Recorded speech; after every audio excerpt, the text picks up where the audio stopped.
హరే కృష్ణ. ఇక్కడ మేము ముక్తినాథ్కి వెళ్తుంటే దారిలో మేము ఇక్కడ ఒక ప్లేస్ లాగా, ఇది చాలా చల్లి ప్రదేశం, చాలా అద్భుతమైన ప్రదేశం ఇది.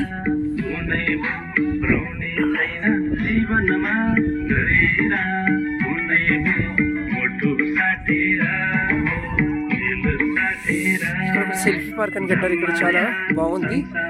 ఇది జామ్సన్కి ముక్తినాథ్కి మధ్యలో ఒక ప్లేస్ అన్నమాట. ఇది మీరు ఎప్పుడైనా ముక్తినాథ్కి వెళ్ళేటప్పుడు ఇక్కడ తప్పకుండా ఆగండి. దీని పేరు కాగ్బేని అంటారు, దీన్ని కాగ్బేని అనే ప్రదేశం. ఇది చాలా అమేజింగ్ ప్లేస్ కాగ్బేని.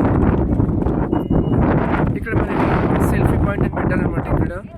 అండ్ హిమాలయస్ మధ్య సెంటర్ ప్లేస్లో ఉన్నాం ఇక్కడ. బాగుంది ఇక్కడ.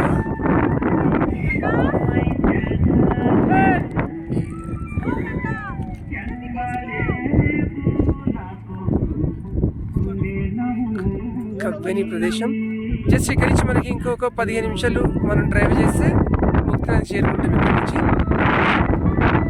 మీరు ఎప్పుడన్నా పోఖ్రా నుంచి ముక్తినాథ్కి వెళ్ళే దారిలో ఈ ప్లేస్ ఆగవచ్చు. ఇక్కడ చూడండి, ఒక పెద్ద శాలిగ్రామ్ ఆకారం ఉంది ఇక్కడ, పెద్ద శాలిగ్రామ్. బట్ ఇది చాలా ఉంది, అమేజింగ్. చలి తట్టుకోలేకపోతున్నాం ఇక్కడ. హరే కృష్ణ హరే కృష్ణ.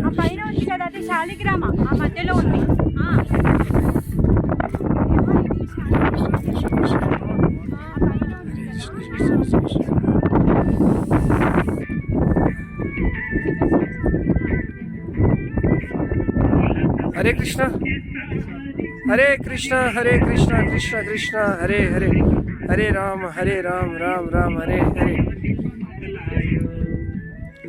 చెప్పండి. హరే కృష్ణ, అందరికీ స్వాగతం. శ్రీధర్ కృష్ణదాస్. మనం ఇక్కడ చూస్తున్నాము చాలా పెద్ద శాలిగ్రామ డిజైన్, దానిపైన ఉంది చూడండి శాలిగ్రామ. జై హో శాలిగ్రామ తీర్థకి జై, ముక్తినాథ్కి జై.